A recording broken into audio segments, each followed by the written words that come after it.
नमस्कार दोस्तों, हम देख रहे हैं YouTube channel knowledge with TP sir. आज की वीडियो में हम पढ़ेंगे यूपी पीजीटी हिंदी में खंड का इतिहास एवं साहित्य, जिसमें अध्याय दूसरा चल रहा है हिंदी साहित्य का इतिहास। अभी तक हम पढ़ चुके थे किन विद्वानों ने हिंदी साहित्य के इतिहास के बारे में लिखा था। अब हम पढ़ेंगे हिंदी साहित्य का काल विभाजन एवं नामकरण। हिंदी साहित्य के प्रारंभिक इतिहासकारों गारसा दातासी एवं शिव सिंह सेंगर ने काल विभाजन का कोई प्रयास नहीं किया। काल विभाजन के संबंध में सबसे पहला प्रयास जॉर्ज ग्रियर्सन का है। वे काल विभाजन में पूर्णतया सफल तो नहीं हो सके, फिर भी उन्होंने यथासंभव काल क्रमानुसार सामग्री को प्रस्तुत करने का प्रयास किया। ग्रियर्सन का काल विभाजन जो है वो इस प्रकार से है। सबसे पहले इन्होंने चारण काल रखा है, जिसमें सन 700 ईस्वी से लेकर 1300 ईस्वी तक चारण काल की समय सीमा बताई है। फिर इन्होंने दूसरा 15वीं शताब्दी का धार्मिक पुनर्जागरण लिया है। फिर जायसी की प्रेम कविता ली। ब्रज का कृष्ण संप्रदाय इसके बाद आया। इसके बाद इन्होंने अपनी रचना में लिखा है मुगल दरबार। इसके बाद में तुलसीदास को लिया है। फिर रीति काव्य, तुलसीदास के अन्य प्रवृत्ति 18वीं शताब्दी इसके बाद लिया। इसके बाद कंपनी के शासन में हिंदुस्तान, और फिर लिखा है महारानी विक्टोरिया के शासन में हिंदुस्तान। फिर विविध अज्ञात कवि, सबसे लास्ट में ये रखा है। इस प्रकार से जॉर्ज ग्रियर्सन ने साहित्य इतिहास में काल विभाजन का आरंभ किया, किंतु उनके द्वारा किया गया यह विभाजन वैज्ञानिक नहीं है, क्योंकि चारण काल के तुरंत बाद वे 15वीं शताब्दी में पहुंच जाते हैं और 14वीं शताब्दी का उल्लेख ही नहीं करते। कालों का नामकरण भी सर्वत्र किसी एक आधार पर नहीं है, विभिन्न प्रवृत्तियों को लिया है या विभिन्न कोई तथ्य लिए हैं, एक तथ्य पर आधारित नहीं है। इसके बाद आता है मिश्र बंधुओं का नाम, जिसमें हमने बताया था 3 भाई थे ये, गणेश बिहारी मिश्र, श्याम बिहारी मिश्र, सुखदेव बिहारी मिश्र। इन्होंने एक रचना लिखी थी मिश्र बंधु विनोद, जो 1913 में प्रकाशित हुई थी। इसमें इन्होंने हिंदी साहित्य के काल का विभाजन करने का प्रयास किया नए तरीके से, जो ग्रियर्सन के काल विभाजन से ज़्यादा विकसित है। उनके द्वारा किया गया काल विभाजन इस प्रकार है। पहला इन्होंने बताया आरंभिक काल, और आरंभिक कालों को 2 भागों में बांटा इन्होंने। पूर्वारंभिक काल, जिसका समय सीमा निर्धारित की 700 विक्रमी संवत से लेकर 1343 विक्रमी संवत तक। इसके बाद में दूसरा भाग प्रस्तुत किया उत्तरारंभिक काल, जिसकी समय सीमा 1344 विक्रमी संवत से 1444 विक्रमी संवत बताया। इसके बाद में दूसरे नंबर पे इन्होंने लिखा माध्यमिक काल, इसको भी 2 भागों में विभाजित किया। पूर्व माध्यमिक काल, जिसकी समय सीमा 1445 से 1560 विक्रमी संवत तक बताई है, और दूसरा भाग बताया प्रौढ़ माध्यमिक काल, जो 1561 से लेकर 1680 विक्रमी संवत तक बताया है इन्होंने। इसके बाद में इन्होंने ये लिया अलंकृत काल, इसके भी 2 भाग निर्धारित किए इन्होंने, पूर्वालंकृत काल और उत्तरालंकृत काल। पूर्वालंकृत काल की समय सीमा 1681 से 1790 विक्रमी संवत बताया, और उत्तरालंकृत काल को 1791 से 1889 विक्रमी संवत तक बताया। इसके बाद लिया परिवर्तन काल, और परिवर्तन काल की समय सीमा 1890 से 1925 ईस्वी तक बताई थी, यहाँ पे गलत प्रिंट हुआ है, 1925 विक्रमी संवत तक बताया। और वर्तमान काल उन्होंने रखा 1926 विक्रमी संवत से और अब तक, जब तक वो रचनाएं हुई थीं। मिश्र बंधुओं का यह विभाजन सम्यक व स्पष्ट है, परंतु तथ्यों की दृष्टि में इसमें अनेक असंगतियां विद्यमान हैं। ये कौन कौन सी असंगतियां हैं इस प्रकार से हैं। कालखंडों के नामकरण में विभिन्न पद्धतियां अपनाई गई हैं। ग्रियर्सन की भांति 700 से 1300 ईस्वी के आसपास तक का जो समय था, वो हिंदी साहित्य के साथ संबद्ध कर दिया गया है, जो कि अपभ्रंश का युग है।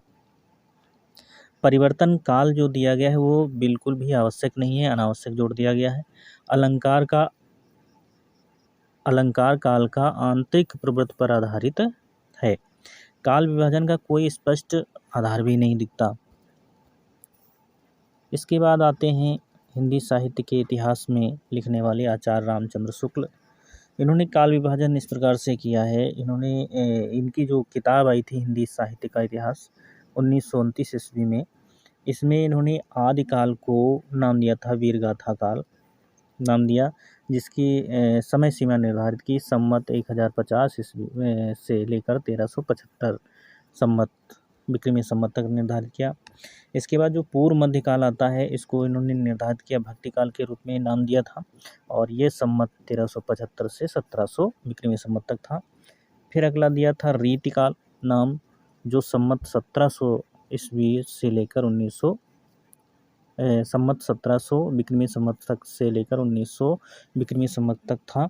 और इसके बाद में इन्होंने नाम दिया था गद्यकाल, जो कि 1900 विक्रमी संमत से लेकर 1984 तक रहा, जब इनकी मृत्यु हुई थी। उस समय के काल को निर्धारित किया, समय काल को निर्धारित किया हिंदी साहित्य के। शुक्ल जी वीरगाथा काल में वीरता की, भक्ति काल में भक्ति की, रीति काल में रीति तत्व निरूपण और आधुनिक काल में गद्य साहित्य की प्रधानता के आधार पर विभिन्न कालखंडों का विभाजन एवं नामकरण करते हैं। मतलब कोई ना कोई प्रवृत्ति लेकर इन्होंने निर्धारित किया है। कालखंडों के विभाजन एवं नामकरण के लिए किसी एक प्रवृत्ति एवं ग्रंथों की प्रसिद्धि को प्रधानता देने के दृष्टिकोण को कुछ विद्वानों ने असंगत माना है। मतलब उन्होंने कुछ विद्वान ऐसे हैं कि वो कहते हैं किसी एक ग्रंथ को निर्धारित करके काल विभाजन हिंदी साहित्य का नहीं किया जा सकता। उनके अनुसार यह पद्धति इतिहास की एक पक्षी एवं अधूरी व्याख्या करती है, जिसे वैज्ञानिक नहीं कहा जा सकता। उसके पश्चात भी शुक्ल जी द्वारा जो किया गया काल विभाजन है, वो सरल, सुस्पष्ट एवं तर्कसंगत है। इसके बाद आते हैं डॉक्टर रामकुमार वर्मा का काल विभाजन। आचार्य रामचंद्र शुक्ल के काल विभाजन की त्रुटियों को संशोधित कर नया रूप देने में डॉक्टर रामकुमार वर्मा का नाम उल्लेखनीय है। डॉक्टर वर्मा का काल विभाजन इस प्रकार से रहा है। पहले उन्होंने संधि काल दिया और ये समय सीमा निर्धारित की 750 से लेकर 1000 विक्रमी संवत तक। फिर चारण काल दिया 1000 से लेकर 1375 विक्रमी संवत तक। और फिर अगला दिया भक्ति काल, जो 1375 से 1700 विक्रमी संवत तक था। रीति काल नाम दिया, जो 1700 से 1900 विक्रमी संवत था रहा। आधुनिक काल 1900 विक्रमी संवत से लेकर अब तक, मतलब जब तक उन्होंने लिखा था। अब इसमें थोड़ा ध्यान देने के बाद में हम देखते हैं संधि काल को अगर निकाल दिया जाए तो जो इतना समय रहा है, इन्होंने केवल और केवल इन दोनों का नाम बदल दिया है, बाकी सभी समय सीमा और नाम भी सेम रखे हैं। चारण काल जो कि वीरगाथा काल को चारण काल इन्होंने कह दिया, गद्य काल को इन्होंने आधुनिक काल कह दिया, बाकी लगभग वही समानता रही है। डॉक्टर वर्मा द्वारा किया गया काल विभाजन केवल वीरगाथा काल को छोड़कर शुक्ल जी के काल विभाजन की साम्यता रखता है। एक विशेषता संधि काल की है, जो वस्तुतः गुण वृद्धि का द्योतक कम है, परंतु दोष वृद्धि का द्योतक अधिक है। हिंदी साहित्य का आरंभ 7वीं व 8वीं शताब्दी से मानना भ्रामक है, क्योंकि वह काल अपभ्रंश का काल रहा है। अतः वर्मा जी का काल विभाजन शुक्ल जी के काल विभाजन का परिष्कृत रूप नहीं, परंतु फिर भी उनका प्रयास सराहनीय है।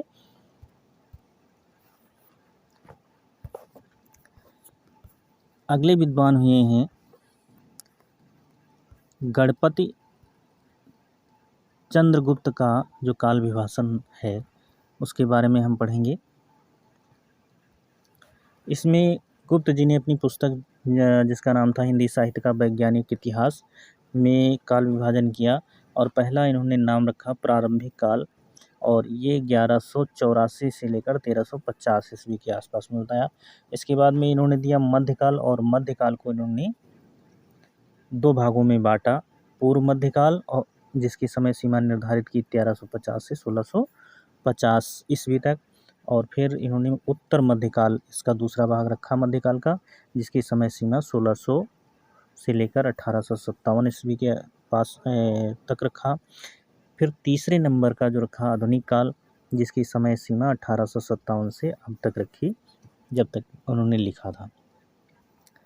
डॉक्टर गणपति चंद्र गुप्त ने प्रारंभिक एवं मध्यकाल का विभाजन धर्माश्रित, राजाश्रित एवं लोकाश्रित 3 काव्य प्रवृत्तियों को आधार बनाकर किया है। इसके बाद में जो विभिन्न कालखंडों के नामकरण हुए हैं उनका नाम किन विद्वानों ने क्या दिया, इसके बारे में सुझाए गए नाम हैं। किन विद्वानों के द्वारा कौन सा नाम सुझाया गया। आदिकाल के बारे में हम सबसे पहले पढ़ते हैं। आदिकाल को वीरगाथा काल कहा था आचार्य रामचंद्र शुक्ल ने। आदिकाल नाम दिया था हजारी प्रसाद द्विवेदी ने। चारण काल नाम दिया था डॉक्टर राम कुमार वर्मा ने। बीज वपन काल नाम दिया था महावीर प्रसाद द्विवेदी ने। सिद्ध सामंत युग नाम दिया था राहुल शंकरतायन ने। आरंभिक काल कहा मिश्र बंधुओं ने और प्रारंभिक काल कहा डॉक्टर गणपति चंद्र गुप्त ने। यहाँ विश्वनाथ प्रसाद मिश्र जी का नाम नहीं आया है। इन्होंने इस आदिकाल को वीर काल नाम दिया था। विश्वनाथ प्रसाद मिश्र ने आदिकाल को वीर काल नाम दिया था। अगला है टॉपिक हमारा भक्तिकाल। भक्तिकाल के बारे में विभिन्न विद्वानों ने क्या क्या नामकरण किया है। माध्यमिक काल, भक्तिकाल को माध्यमिक काल कहा मिश्र बंधुओं ने। भक्तिकाल नाम दिया आचार्य रामचंद्र शुक्ल, डॉक्टर राम कुमार वर्मा, हजारी प्रसाद द्विवेदी ने। पूर्व मध्यकाल कहा था डॉक्टर गणपति चंद्र गुप्त ने। तीसरा जो समय आता है रीतिकाल। इस रीतिकाल को विभिन्न नामों से संबोधित किया था जो इस प्रकार से हैं। अलंकृत काल नाम दिया मिश्र बंधुओं ने। रीतिकाल आचार्य रामचंद्र शुक्ल, डॉक्टर राम कुमार वर्मा, हजारी प्रसाद द्विवेदी, तीनों ने रीतिकाल को रीतिकाल ही कहा था। श्रृंगार काल नाम दिया था विश्वनाथ त्रिपाठी ने। कला काल नाम दिया था डॉक्टर भागीरथ मिश्र ने।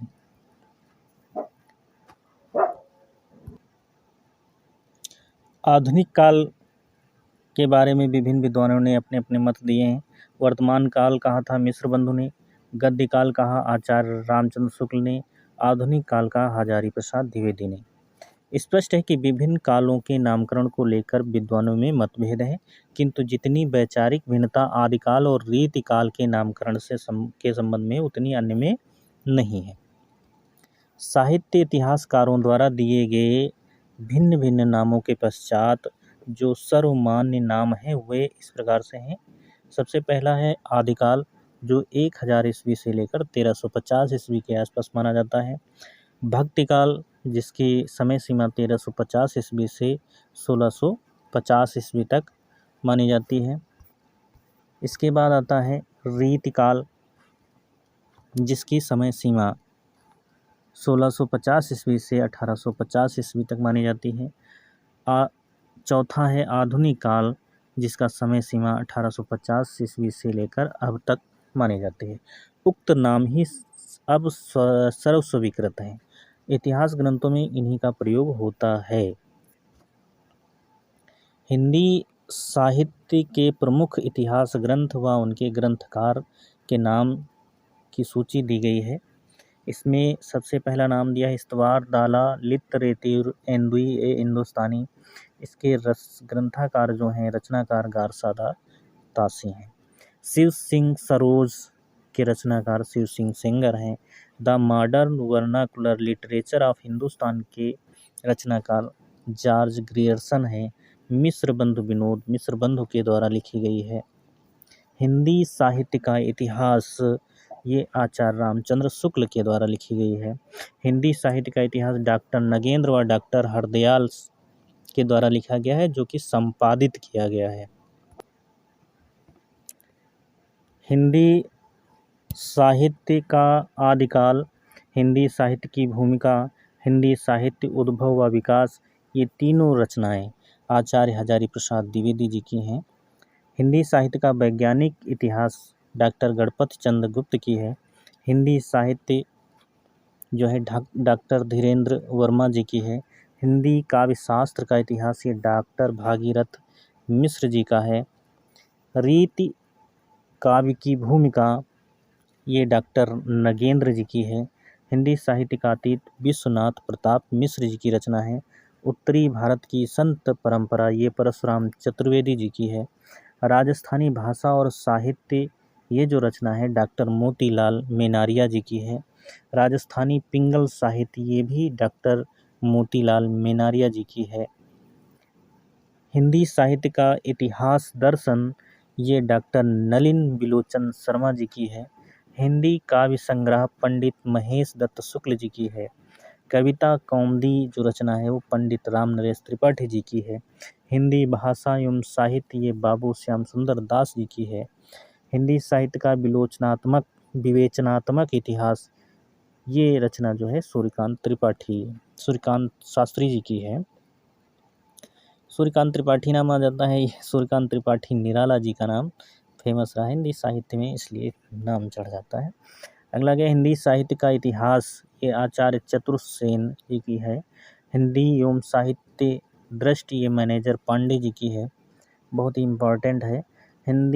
आधुनिक हिंदी साहित्य का इतिहास ये डॉक्टर बच्चन सिंह जी की है, ये भी बहुत महत्वपूर्ण है। हिंदी साहित्य और संवेदना का विकास ये डॉक्टर राम स्वरूप चतुर्वेदी जी का है। हिंदी वीर काव्य ये डॉक्टर टीकम सिंह तोमर जी की रचना है। चैतन्य संप्रदाय और उसका साहित्य प्रभु दयाल मीतल जी का है।